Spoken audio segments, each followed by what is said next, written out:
Hello, hello. Welcome, Hello, and Octopus this, Movement. yes, and this all started with, I think it was Sejal who created all of this, sending me a message. Oh, Really? you have to come to New York because Scott, Summer, and Sejal are coming together, and it would be so much fun if you could drink a cup of coffee with us.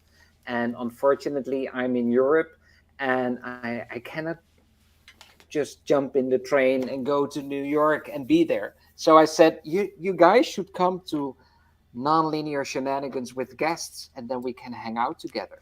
So today, here we are. It's Sejal, Summer, and Scott. What do you think, This is Darren? incredible. Man, what a lineup. And I'm so glad, Scott and I have been trying to connect for a while too, so this will be cool to just connect and hear his voice. And I hadn't met Summer before or Sejal, and I see these folks in the movement, and every time I have an individual conversation with one of these people, I'm inspired, I'm changed, I'm challenged, and it's exciting. It makes me want to do more. It makes me want to reach out and spread the word about what we're doing because I'm having fun and everybody's got these wonderful ideas and creativity. Man, I'm excited to be here and to be and for back all with the you people guys. watching now on LinkedIn, YouTube, or Facebook, if you have any questions, if you have any ideas or any thoughts you want to share with us, put it in the comments. We can see it and we can talk about your comments and whatever you want to ask with our guests, Summer, Sejo, and Scott. Let's bring them on. We're still waiting for Scott, but I'm suggesting that we invite Summer and Sejo Hey, on hey, hey, stage. Summer, welcome, welcome. Hey, Yay! There's hey. Thanks Summer. for coming. Thanks for coming. Absolutely. And let's bring on Sejal. Welcome, Sejal. Thank you Thank for you. being here. So excited. This is such a cool group of people. It's not always um, you know, common to have this many of us free thinkers and different people that all have enough time to sync up and be present with each other because we're all doing such different things, wild stuff. Scott is a busy guy, man. He's always doing cool stuff. So I'm so excited to be here. I've missed a couple weeks of this, so if you can tell, I'm a little giddy, Yeah, you and had surgery I and did. you're recovering, Darren. I So am. we're happy that you're here, and Sejo and Summer. I'm so happy you're both here. We're connected on LinkedIn. We're connected within the Octopus movement. You two are so busy on LinkedIn, Instagram, and everything. TED Talks, coaching, Nobody Studios, Sejal. So many things are happening in your lives. Can you please, Sejal, tell me what's happening? How are you doing? What's happening today? How is business going? Tell me a little bit more. Cool. Well, thank you so much for having me join this fantastic group of people. I love Summer Watson. I'm a huge fan. So, and I don't know where Scott is. I was just checking my phone to see if he didn't know how to get on here yet. But I'm again, messaging him again. yeah, I was like, We'll get him I here. wasn't sure either. Lots going on, Perry, in my world right now. I'm working with Nobody Studios, as you know, and so I am working with them on the new company that we're one of the companies that we've just built is Ovations. So I'm spending a lot of time working on that, recruiting talent, TEDx speakers, authors. If you like to do public speaking, if you have any kind of subject matter expertise and you want to be able to be easily accessible by anybody, let's say a company's having an event, a virtual event, and they need someone to come in for 15 minutes and spice that event up. So Ovations provides that platform for people to be able to kind of like talent on demand. You can go see a bunch of different speakers on there. I know Summer is on there as well. And people can hire you to come in and just, show up for 10, 15 minutes and add to their company events and so forth. So I'm doing a lot of work there. And the venture studio is just, we're doing some radical stuff. We've got 14 companies right now that are in our studio that we're building. And it's really exciting because I've never been in the startup space. This is my first exposure to it, and I really love it. It's challenging. It's helping me grow in ways that I didn't even know. Like just seeing these companies coming to life, a lot of exciting stuff going on. And for Ovations, what is the URL for Ovations? So it's just ovations, OVATIONZ.com. So you can go on there and you can see all of the different speakers that are on there. And we're just kind of getting off the ground. So in the next couple of weeks, you're going to see an influx of talent. So right now we're kind of just working through the bugs on the platform, making sure everybody can set up their profiles, people can pay if they book you for your time, etc. And then you're going to start seeing Ovations like literally go everywhere. So Ray Leonard Jr. is the CEO of that company. And so he's going to bring his entire network and everything he has to help all of us get exposure on Ovations as well. Yeah, and a huge, I know one person on Ovations that is a huge talent. Is really, she is amazing and everybody wants to book her. I know that for sure. She's the star of Ovations. Summer, you're on Ovations as well, right? I am.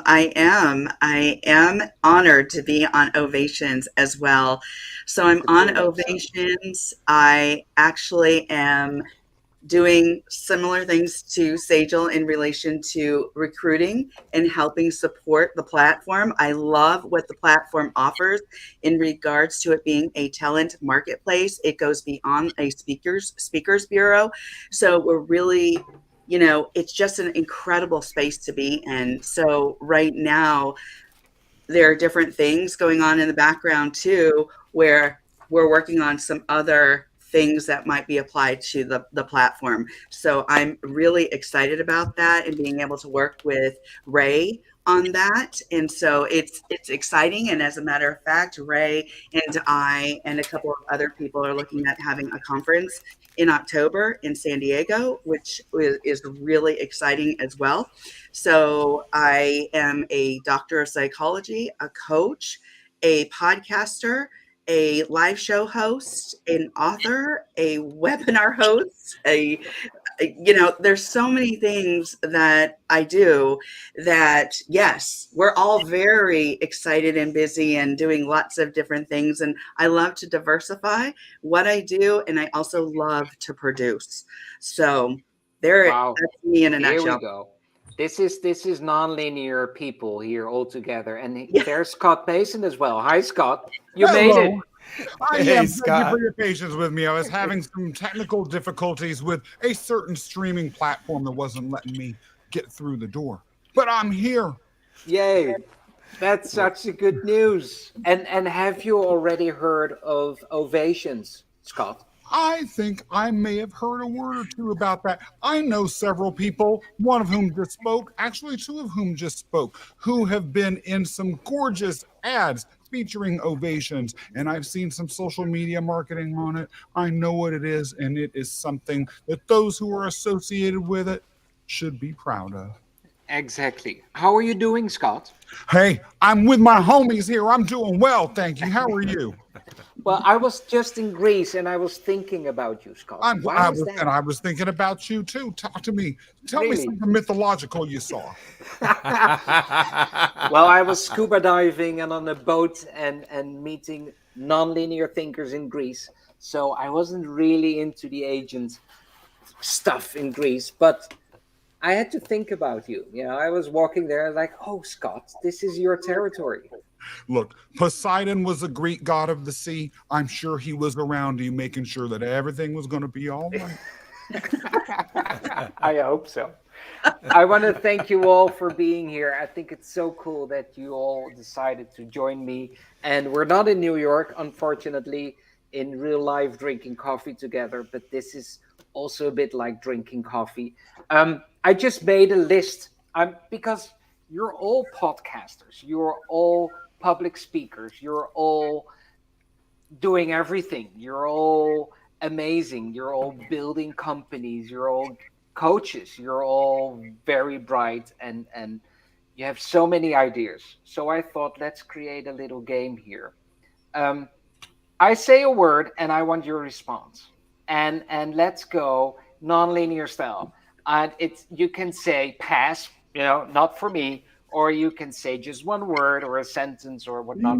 I just want to know what your responses are going to be because you three are really amazing people, and I really, really like you a lot, and I follow everything you do on LinkedIn. So I want to know how you think. Let's do the first word.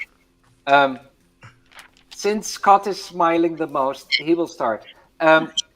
Money is the first word. Green, gold, hard, soft, broke, rich, and everything in between. You asked for a word, you got more than you asked for. Damn. That's it. Look, I could go a little bit more into it. I think that it is a means of getting things that you want in life. I think it is a way to pave the road to happiness. I think it's also a road that can lead right off a cliff. I think that it can also, in its gold form and coins, fill up a bathtub, and it can be rolled in, but it can also leave you stained. Exactly. Beautiful. Thank you, Scott. What do you think, Summer? Money. The first thing in regards to it takes me back to like the whole psychology bit here. So this is really like free association. So I immediately thought lots of it. So, Me too. that's what came to mind. How is that possible? Yeah. So, but really, one of the things I actually thought of when Scott was talking, I just saw something in the news about the governor of Michigan mandating that all high schoolers take a money course before graduating. And I thought, oh my gosh, what an incredible idea. And Jen and I, who does my Life, Love, and Money show, she's my co-host and she's a money coach. She's incredible. And we both talked about the issues that come up with money and money mindset and money scarcity. So there's a lot of things that we could go down in regards to down different avenues and roads in relation to talking about money. But one of the most exciting things I saw recently was, in fact, the Michigan governor talking about a money course for high school students. And I thought, bravo. Now that's planning, and that's great thinking ahead and great money mindset. I think that's a very good idea. And I remember when I was talking to Jen about money as well, we were talking about the financial heart attack you can get in your life when all of a sudden something really horrible happens and your normal mainstream of money is just gone.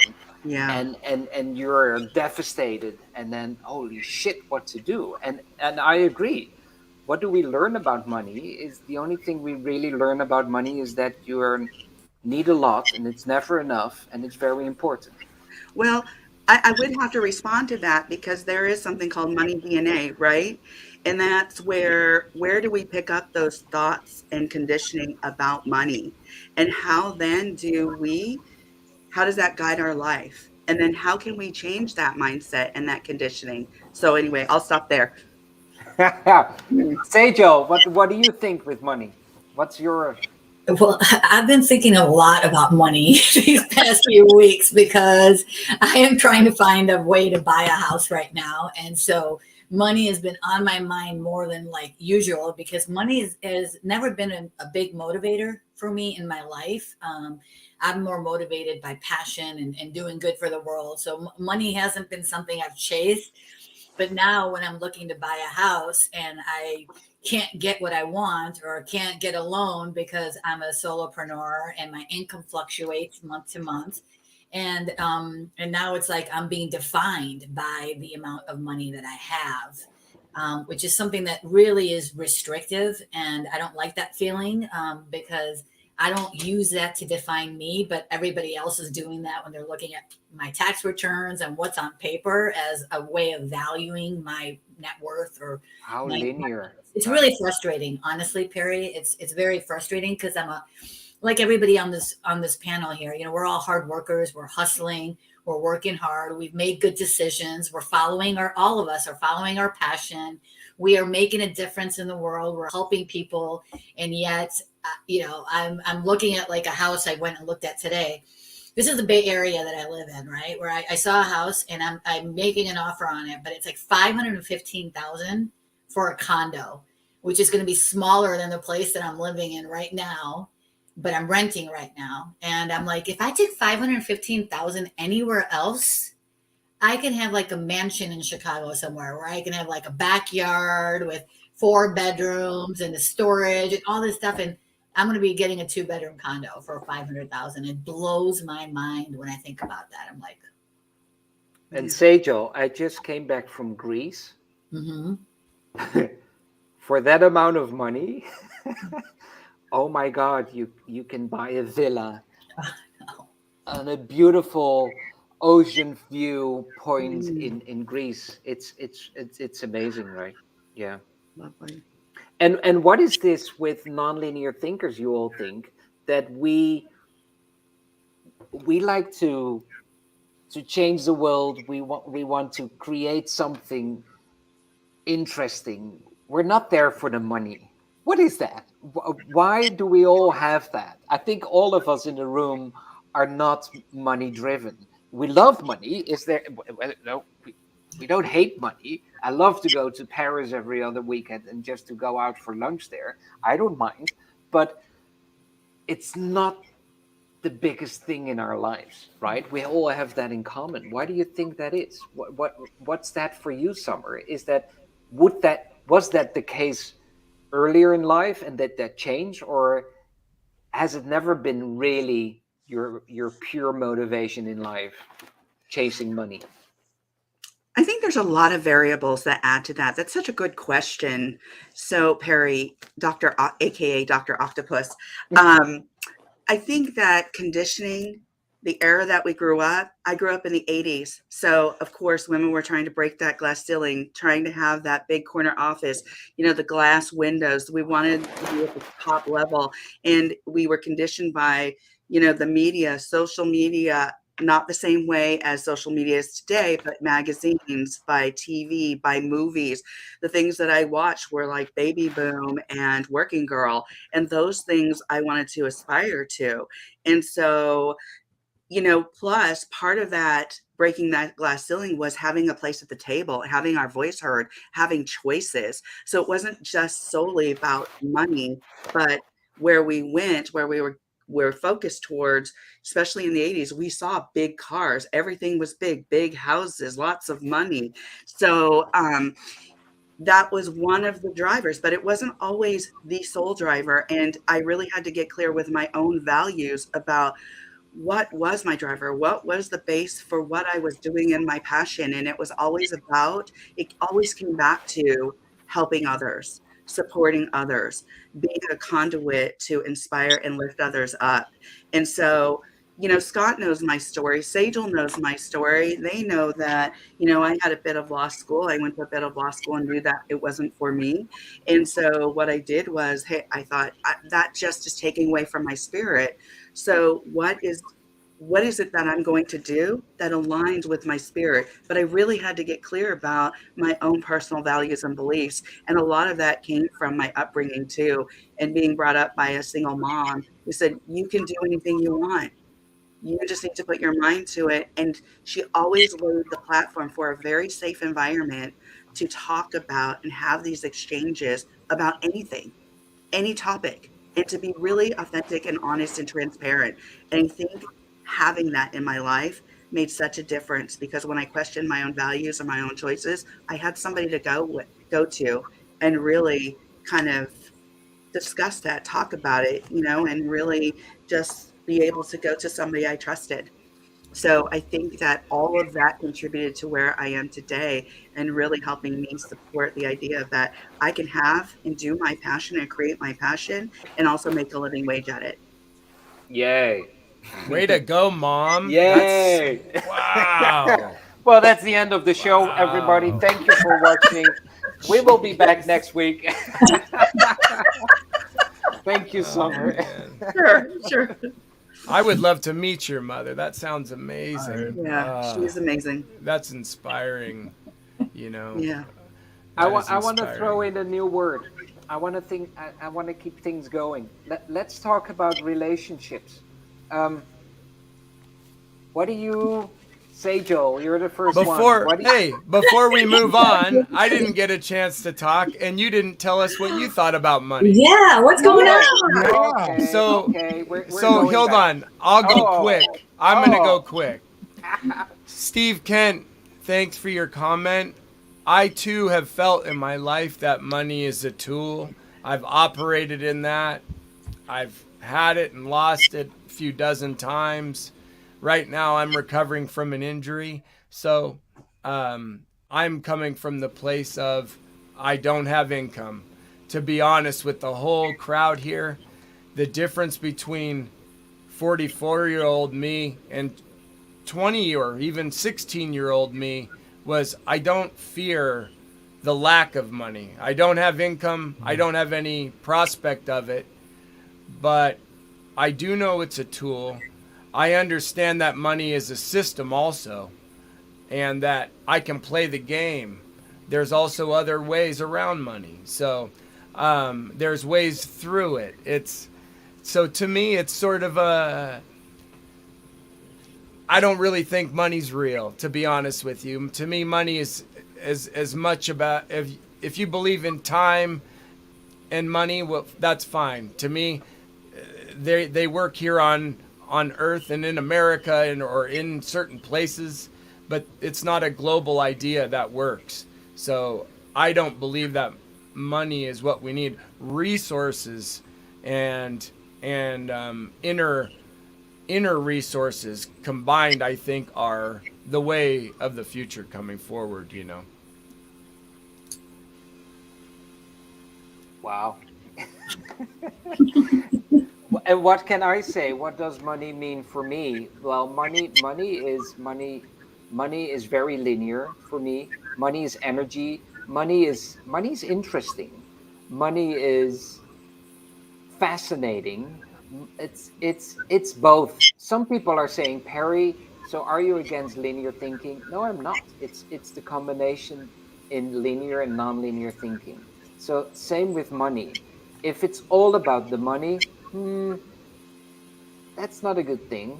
But when you allow money to be energy and make it in that system of linear thinking as a result, as a progress, then it's fascinating. I'm now without an income for 1.5 years, I think. And I went to the other side. I went to see what it is to live without money. And I think without money is the same feeling as having a lot of money. It's the same freedom, I think. And when you're in the middle, it's difficult. When you don't have enough money, or it's not enough, or it's just not enough, or you're worried about losing your money because you're now all of a sudden making a lot of money and you're concerned about losing it. If you don't have anything, I think it's the same thing as being a billionaire. You know, it's I cannot buy a yacht, but I still can do a lot of things. You know, it's never in my way because it's not there. Does it make any sense? Yeah. Yeah. So I find money very linear, and my exploration in life is very non-linear at the moment, and it really helps me not to have money. But I also do need money, and the Octopus movement needs money. So if you want to donate to the Octopus movement, give me a call, because we love money, so we can do even more things. Absolutely. But we were able to set up everything without money, and I'm very proud of that. That's awesome. Perry, the one thing like you and I agree on, because we're both trying to live this out, that the freedom of having or not having money, just being, and allowing it to come and allowing it to go, just like the seasons. It happens. I don't care if you're Elon Musk or if you are a homeless person. Money comes and goes. It's cyclical. You can't stop that from happening. And, you know, the freedom of living in between is a mindset. You know, it really is. It's a mindset. And if you can live that out, you know, you can have it as much as you want, or you can be as poor as you want. It doesn't matter, like you're saying, the freedom is what we're looking for. It's the mirage of the huge house. And Sejal, the least expensive home I've built was 1.4 million. The most expensive home I built was $30 million. And I don't own a home right now. So there, I'm in Seattle area. I'm in $750 to buy a crap condo that I would never live in because I don't agree with how it was built, and like I just don't want that, you know. And so in business consulting or in management consulting, the one thing I always tell people about money is you have to let go of the chase of it. If you need money, it's never how you started the company most of the time. It's not why you start. You start because of passion, of love, of what you're doing. So if you let go of the attachment to it, it will come right behind you.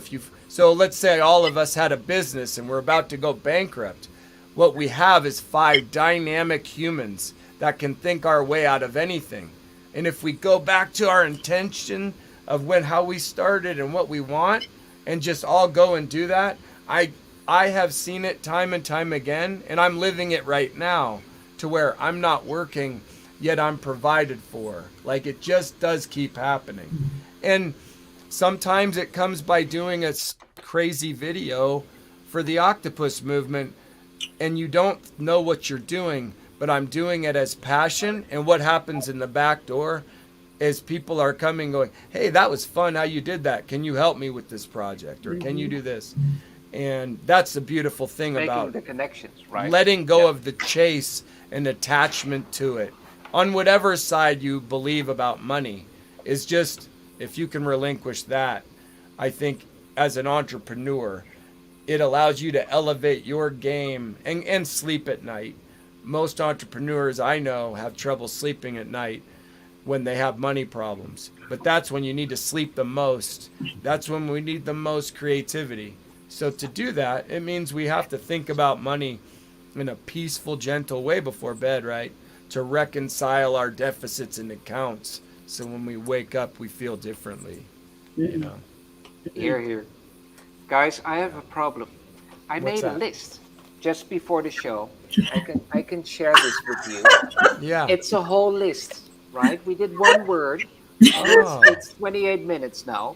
So let me share with you the whole list, and then you can shout, oh, I want to talk about that. So I had money, people, success, linear work, happiness, brain, podcasts, music, chains, sex, design, future, relationships, and effort. We're not going to do all words. So let's pick just one of them. Scott, did any of these words resonated immediately with you? Do I need to repeat them, or Nope, because you said one a minute ago, and I actually felt it was a perfect thing to bridge from money. It was relationships. I'll talk about the relationships that, the word relationship and its connection to money. Because I'm all about the myths, I'll share a myth that will explain how those things connect and perhaps get us to consider relationships in a non-linear way. Now, this myth is from the Vikings. The gods of the Vikings lived in the heavens, and one day a strange, beautiful woman visited them. Her name was Gullveig. Gullveig was stunning. She wore gold jewelry everywhere, and in fact, her name literally meant love of gold. And they embraced her. She was beautiful. She was nice. And before you knew it, all of the gods were singularly obsessed with gold. They stopped caring about mortals and the world underneath. And so Odin, the chief of the gods, had enough.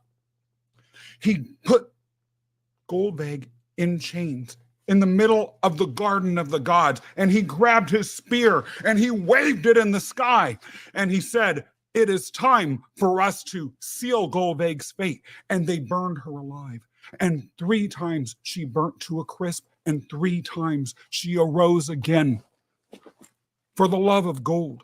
Now, Gullveig had come from another tribe of gods that the main gods had never heard of before. And that second tribe heard about how Gullveig had been treated.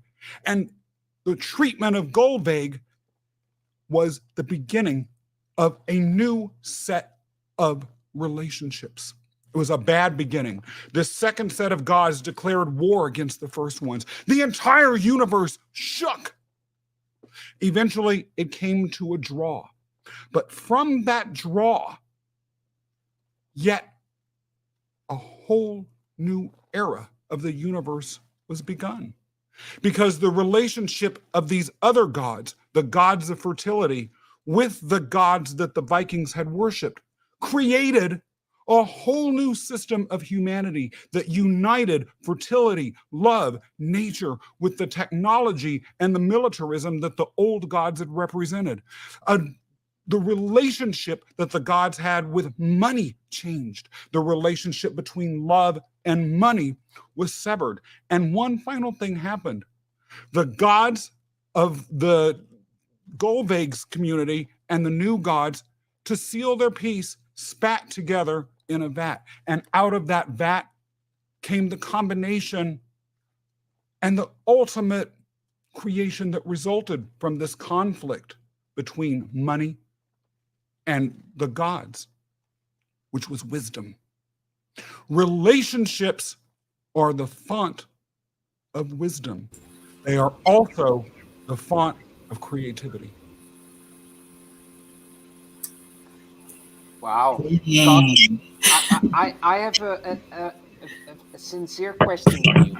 So are you reading all these books about Greek mythology and then memorizing everything? How on earth does it work with you? How can you, because every time I see you, you're like, bam, you're like this life. Scott is a Greek god. Are you serious? He lives this shit every day, man. Watch his posts. He knows these people personally. He's like, don't mess with me. I'm going to send in Medusa. This guy knows what's up. Yeah, he's helping me, right? That's it, Scott. You're not really Scott. You're someone else. I'm just an avatar. You are. No, but seriously, how do you do that? I've studied it and loved it my whole life. It speaks to me naturally as someone else may talk about their favorite Disney movies or Hunger Games or Harry Potter or whatever else, is that piece of metaphor that really lands in their heart. Wow. And this has been your interest for your entire life? When did it Since start? I was 9. 9? Yes. So cool. This is interesting to know. Did anyone ever ask you this? Not directly and in that way. I see my homegirl Bibiana's here, by the way. I've got to say hi to her, as well as Steve. Hi, Bibiana. Hi, Bibiana. So Hi, happy you're joining us. Hello. Relationships. Well, Sejal, Summer, do you want to say anything about relationships? Go ahead. I just want to give Scott this. Scott, like, seriously, what? That was awesome. I don't know how you do it. How does he bring out all of that energy all the time? Like, it's just, he's got this like never ending battery inside of him or something, battery life. I don't know. When you said that first, the relationships to me is all about loyalty. You know, I'm one of those people that when I commit to a relationship, I pretty much give it my 100%. You know, whether it's a work relationship, whether it's being a parent, whether it's being a friend, you know, that's normally how I start off. I know it takes some people more time to trust and build up to that point. And I think for me, it's default. I start there and then, you know, you screw things up and then it'll go different directions, right? But I usually give everybody the benefit of the doubt, and I'm always going to stay loyal to the people that I consider as friends or whatever that relationship is. So Cool. That's what popped into my mind when you said that word initially. But then Scott took the stage, and then I was like, I don't want to say anything anymore. Someone can probably come up with something more brilliant than I just did. Don't be modest, Sejal. I love hearing everything they have to say. And one of the things I can say this, having known you closely for some time, is that every single word that you said is actually true. Oh, thank you. Yeah. Well, I'm going to jump in here in regards to relationships. I love building relationships. I know that Sejal loves building relationships. There's something that I don't know what it is about me, but from very early on, people used to just come to me and they would tell me things that maybe they wouldn't tell other people. Or even today, when they're on the podcast, they'll start crying or saying, I never told people what I'm telling you right now. And I just feel such a connection.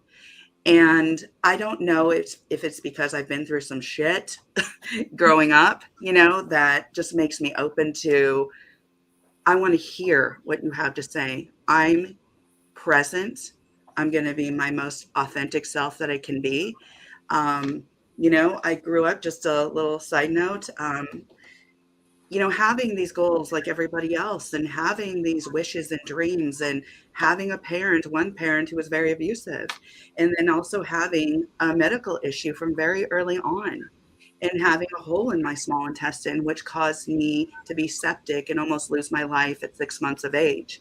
And from that point on, I was in the hospital and hospital and hospital throughout my life up until 36. And I never knew when it was going to happen, when I'd have a bout where I'd end up in the hospital, where for some reason my mom said, yet you were always really joyful.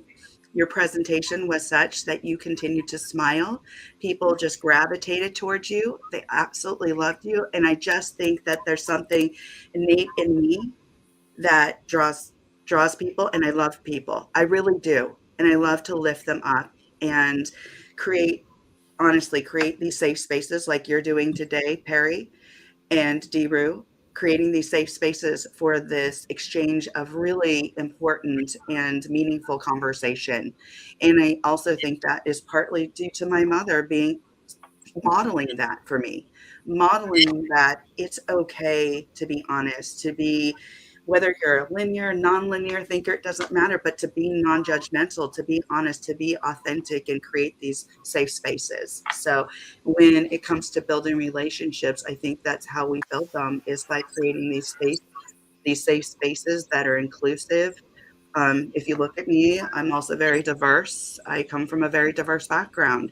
And so I always felt like I didn't really fit into a group. I'm part Filipino, part Hispanic, part Armenian, and part European. And so I was never enough of anything. So either I wasn't invited into a group, I was bullied, I was A, B, or C. So I always was trying to find my way, but I never wanted to be a part of a group that was going to keep others out. So I thought, how am I going to be inclusive of everybody? What does that look like? And so I studied that quite a bit. I went into culture classes. I was part of that. And that also taught me how to bring people together, how to create space for meaningful relationships and building those. So. Wow. Thank you, Summer. Yeah. What about you, Darren? Do you want to share anything about relationships? I mean, I think from just spending time with me that relationships are, I think, to me, worth more than gold. And as I've gotten older, I'm learning to not have so many that I'm an extrovert and I think I have all this energy. But like you, Summer, I've sort of been beat up health-wise, and I've had a lot of things in and out of that my whole life. And so I have to be careful with my energy, and I never really realized that.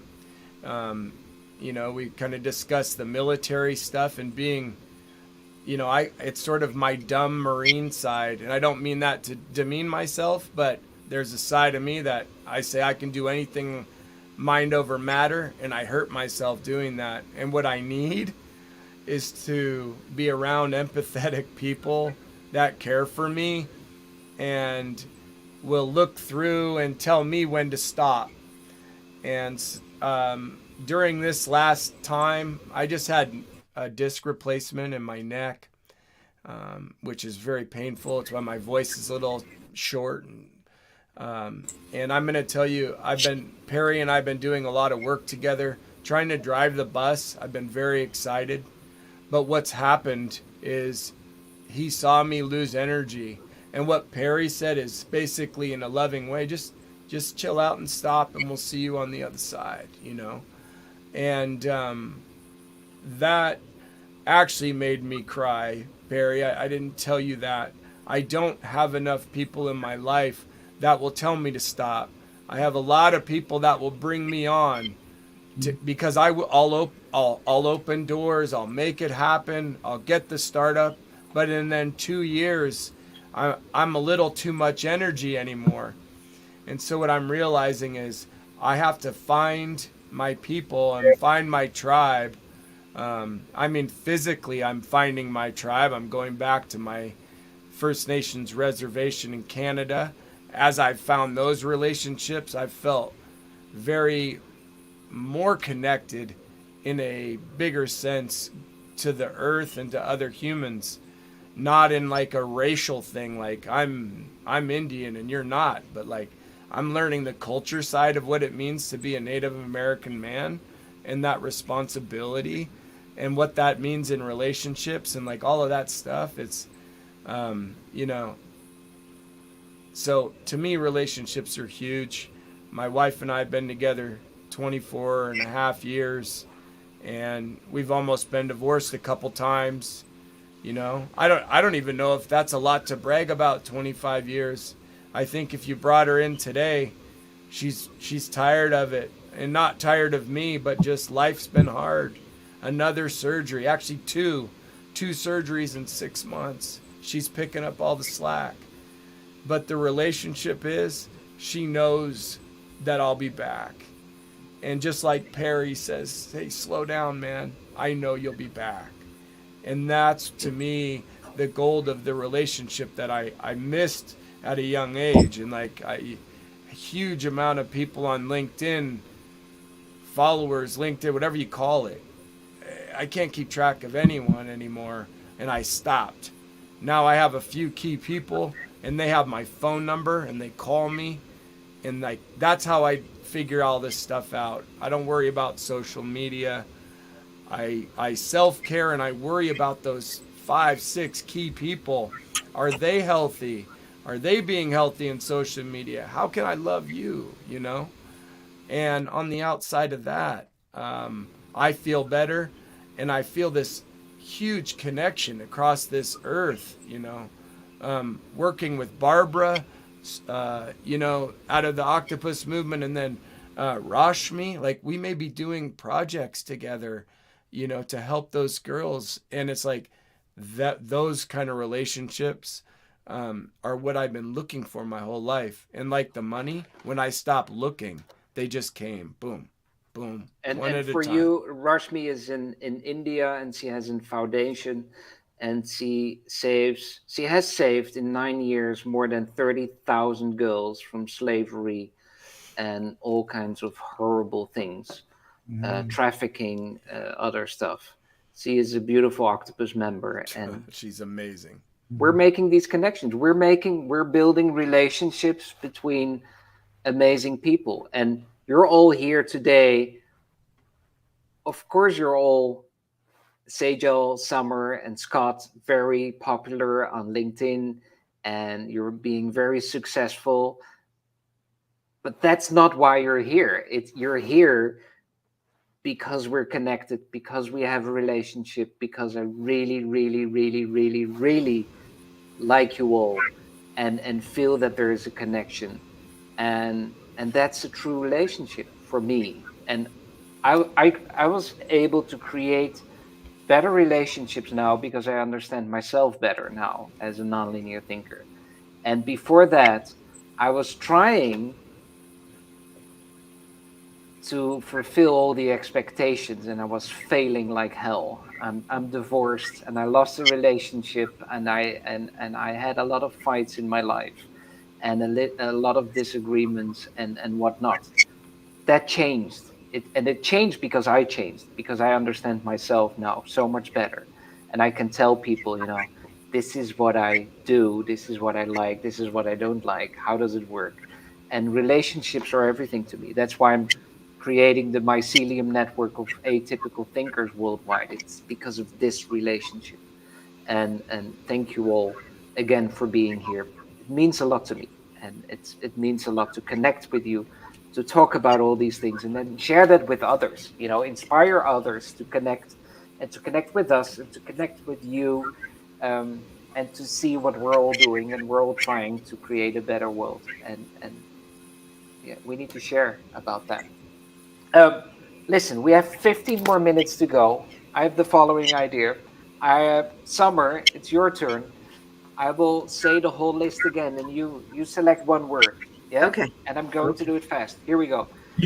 People, success, linear work, happiness, brain, podcasts, music, change, sex, design, future, relationships. Oh, we already did relationships. Effort. Which one do you want to talk about? Can you hold that up? I'm more of a visual person. Yeah, of course. I'm Can you, sorry. can you read Yeah. that? Or Money. otherwise, I will pick one for you. Okay. Work. What was that? Read it again. No, I'm going to pick one for you. Okay. Okay. I want to know what means effort for you. I think that's an interesting one that I want to know Effort. from you specifically, because you're everywhere. You're doing so many things. Effort is involved, and I always talk about effortless effort. How do you see effort? How do you see effort with yourself? But more important, how do you see people's effort? How do you see how people in our world are dealing with effort? Oh, that's a good question. Okay. I like Summer. it taking it from that perspective. Yeah. So I think we all have, when we talk about effort, it's process, right? And so that's the way I perceive it is, what is your process? What do you put into that process? Time, effort, energy. And each of us has a different process.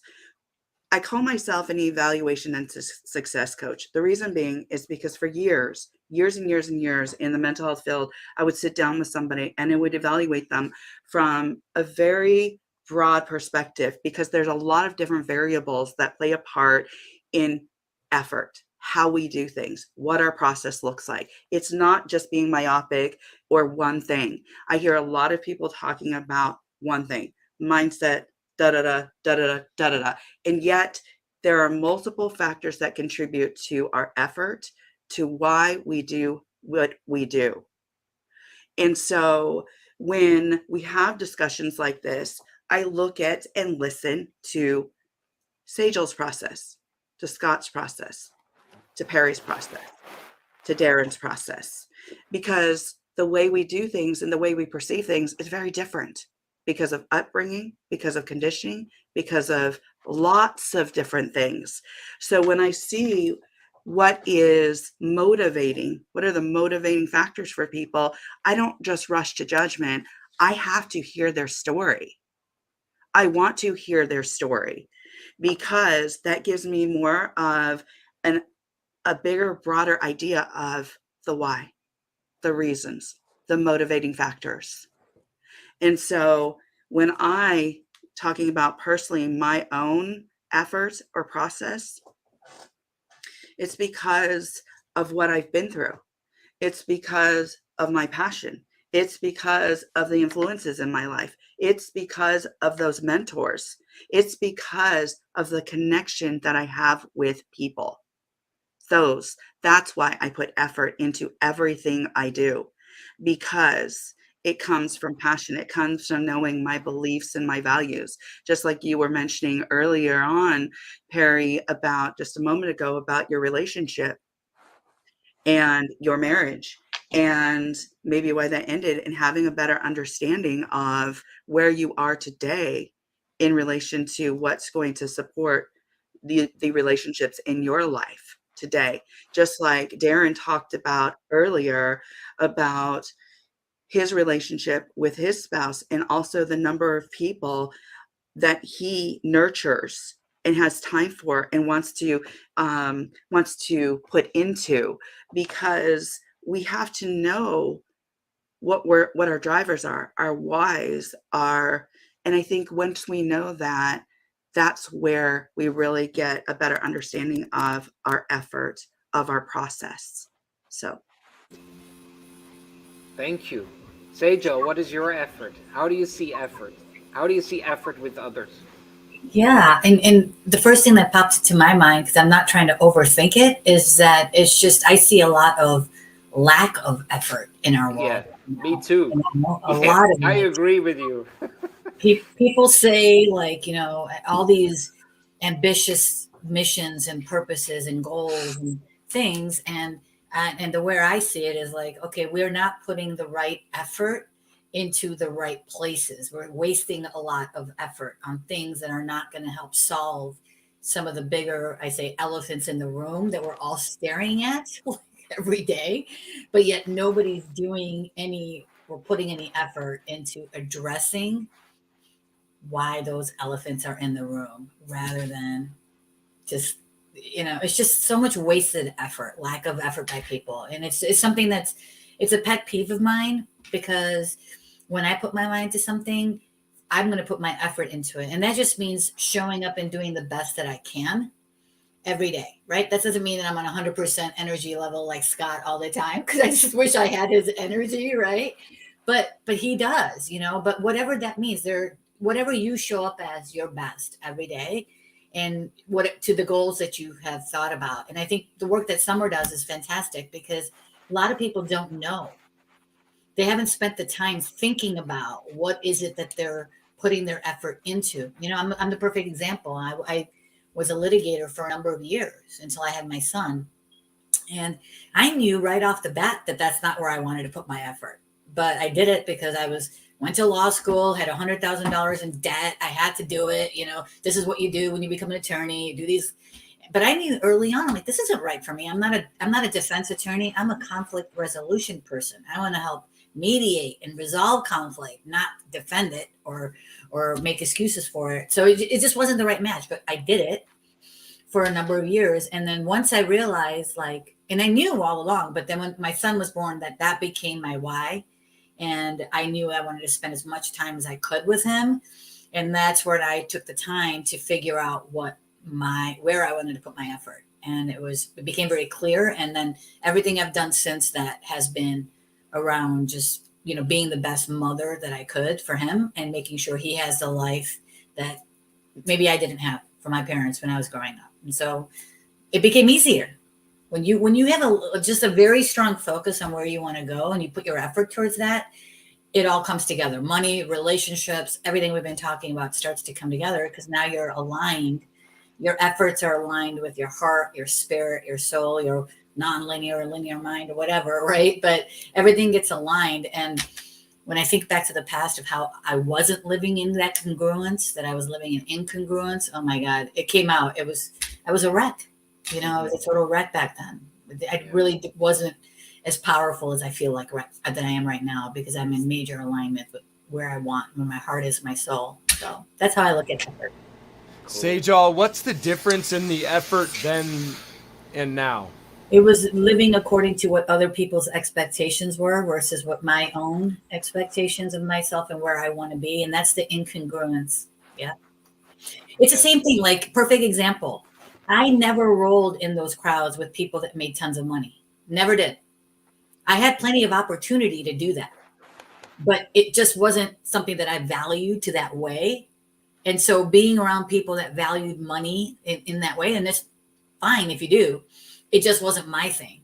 And now I'm around people that are passionate, that are actually doing things. And I'm like, these are my people. Like, Perry and I connected right off the bat, because I know that whatever he's doing it from his heart, and he's doing it to make this world a better place. And it comes from his own journey, his own experience. He lives and breathes, what he does. I mean, every single time I talk to him, or we text each other or message each other, and I'm like, you're awesome. You're awesome. And everybody here so far is amazing. So yeah. So I do put a lot of effort into all of you. And now I will with my new friend that I have on that I didn't know before today. Can I ask a quick question? I know, Scott, hold on.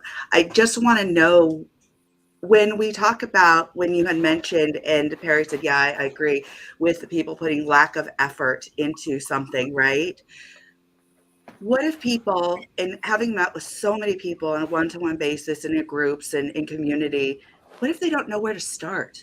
Where's the empathy in relation to that lack of effort? Because a lot of times people are confused. They're confused about their values. They're confused about their beliefs. So what we might perceive as lack of effort might be, I don't know where to begin. What are your thoughts? Well, if I can respond to that, I agree with you, probably, but I also see with some people on this beautiful planet that if it's not a like immediately, if it's not a share immediately, and if there's not a result immediately, then the effort goes away. And we all know here in this room, we all know this, that without effort, there is no shine. Without effort, nothing is happening. And and we know that. And I think a lot of people know that.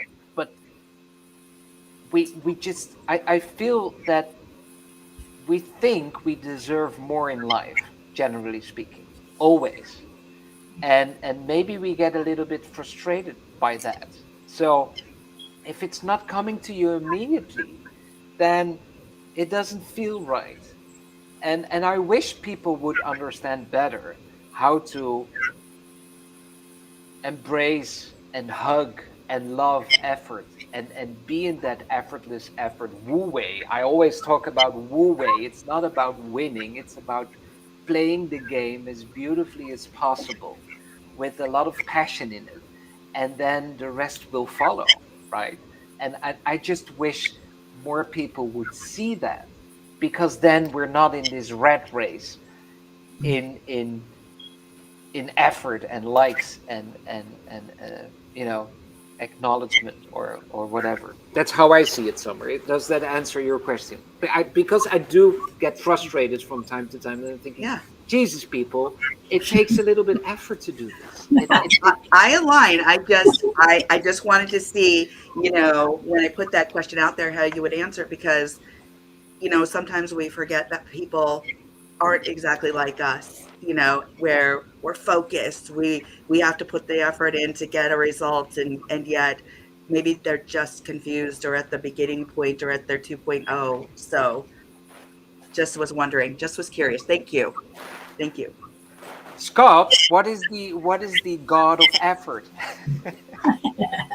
I have a different take on this. Go for it. Two kings, two different understandings of effort and outcome. The first was Sisyphus, who lied to the gods and tried to cheat death and was punished to live in Tartarus, their version of hell, forever. With a gigantic rock, he was imbued with the desire to push that rock up a hill. Just when he would hit the top, every time it would roll down again. But he desired to have that rock over the top of the hill so much that he did it over and over again for all eternity. King number one is Sisyphus. King number two was Odysseus, who went on a journey of labor and toil home from the Trojan War until he reached, finally, after a decade, his wife. His wife thought he was dead, and 100 suitors wanted to marry her. She said, the one that can take this single arrow and shoot it through 10 handles of axes is the one I'll marry. And of course, none of those 100 could do it. But Odysseus, disguised as a beggar, said, give me that arrow, please. And he took the arrow. Threw it back. He notched it. It went out without effort. That arrow clean went through 100 axe handles. And then Odysseus jumped up on a ledge and he said, I'm going to do something else without effort. And he took another arrow and he let it shoot. And without effort, 100 suitors lay dead on the ground within moments. 100 false beliefs, 100 incongruities, 100 opportunities for him to be something that he didn't have to be. Effort, in my opinion, is what Sisyphus endured. The work that we put in was what was never meant to be ours.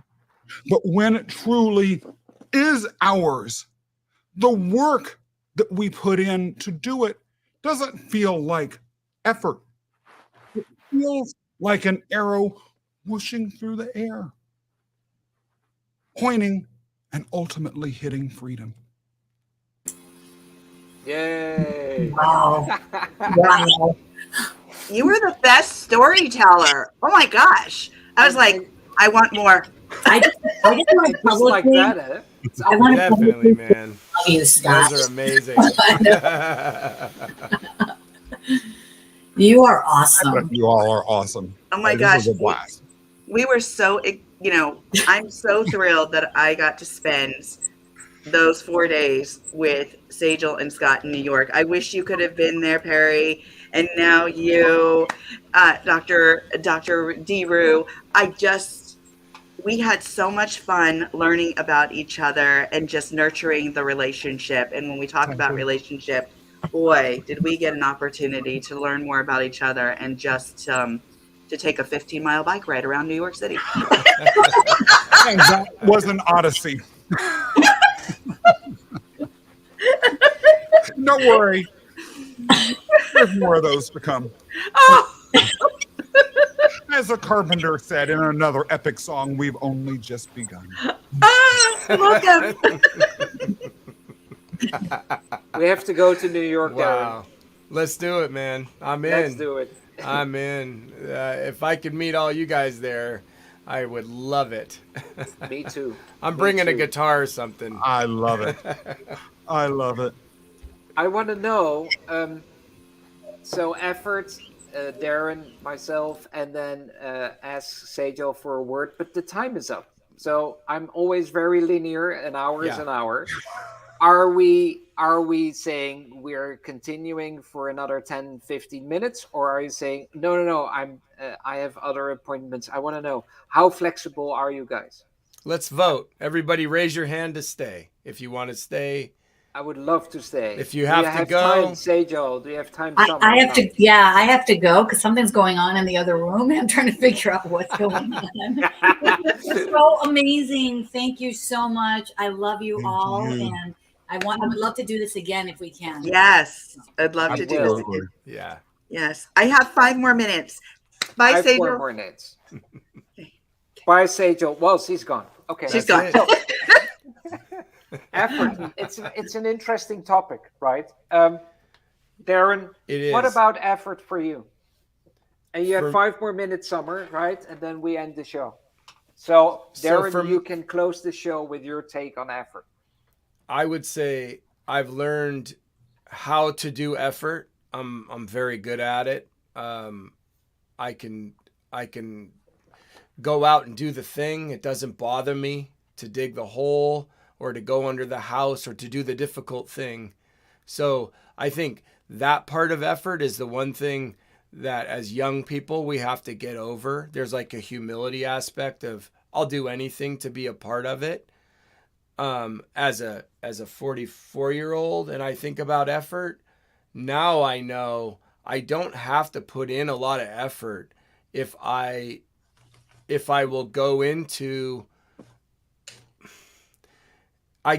these periods of sort of a meditative creativity, and like I'm telling you, it's where my answers come from. You could call it prayer, you could call it meditation.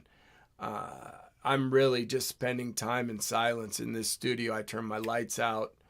And when I'm frustrated and I can't get through something, I go backwards and then I stop. And if I can't get it, I go to the next thing or I do something. And what I found is if I stay in inspiration and if I find those things, those little pockets of joy every day, even if my body's hurting or I can't get through, it doesn't feel like effort, but I get exponentially more done. And when I operate in that sort of creative wheelhouse, more people are drawn to me and want to be a part to help me.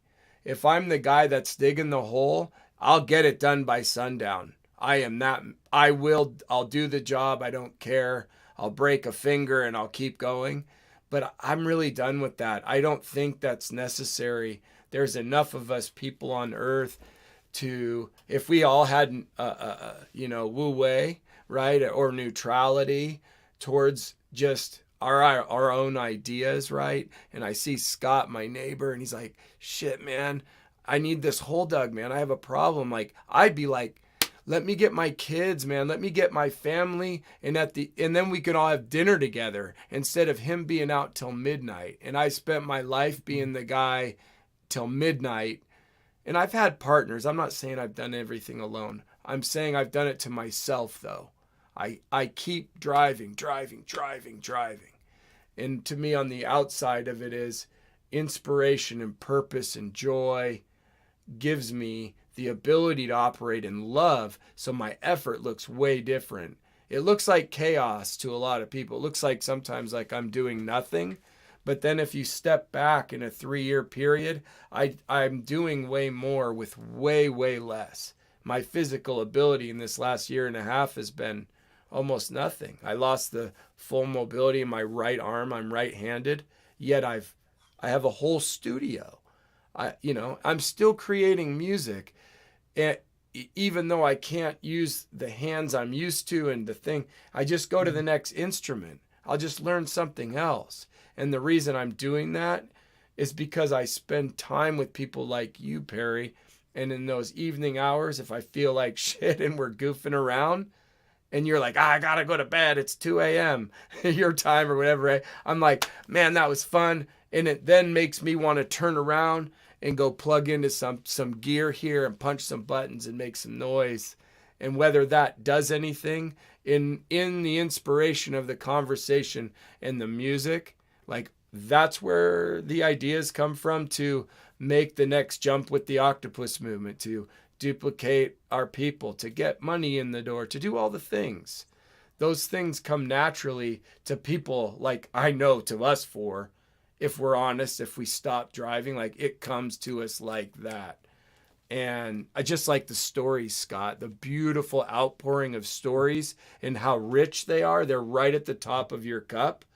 It's because you're full of it, and you have love, and you're just ready to deliver this, right? And that's not effort. When this call's over, when this is done, we're not tired, man. We're inspired. That's the difference. It brings a lot of energy, and for me it's 8 minutes past midnight now, so there's no sleeping involved anytime soon. Thank you, Darren. Thank you, Summer. Yeah, this Thank has you, been Scott. so fun, guys. And Thank Darren, you all. especially for you, effort. Look at the feather. I also took a feather in my hair for you. Beautiful, beautiful. I saw that you put the feather in your hair, and I thought, did.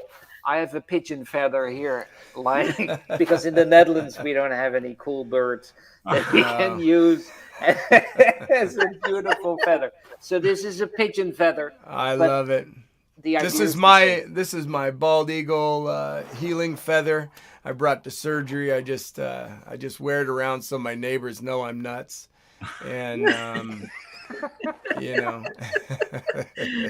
Well, I had a blast. I had an absolute blast with you all today. It was, it was just so fulfilling this hour, and it was so well spent because, as each of you said, it just felt so effortless and yet so meaningful and so inspirational. And I can leave here and go and edit and be creative and take this along with me on my journey. So thank you for that. I really appreciate everybody here and those who are listening. So thank you so much. Thank you, Summer, for your beautiful words. Thank you, Scott. It's amazing. Every time I see you, I listen to you. It's always amazing, and I'm so happy to consider you as my friend. We left 100 suitors on the floor. Our arrow took us another step towards inner freedom. And now I understand what that means. Beautiful. Thank you so much, Scott. Thank you, Darren. It's good to have you back on the show. We will be back next week. Thank you all for listening, looking at us, sharing your thoughts, and joining our Nonlinear Shenanigans with guests. Bye-bye, everybody. Have an amazing day and a weekend. Thank you all. Bye.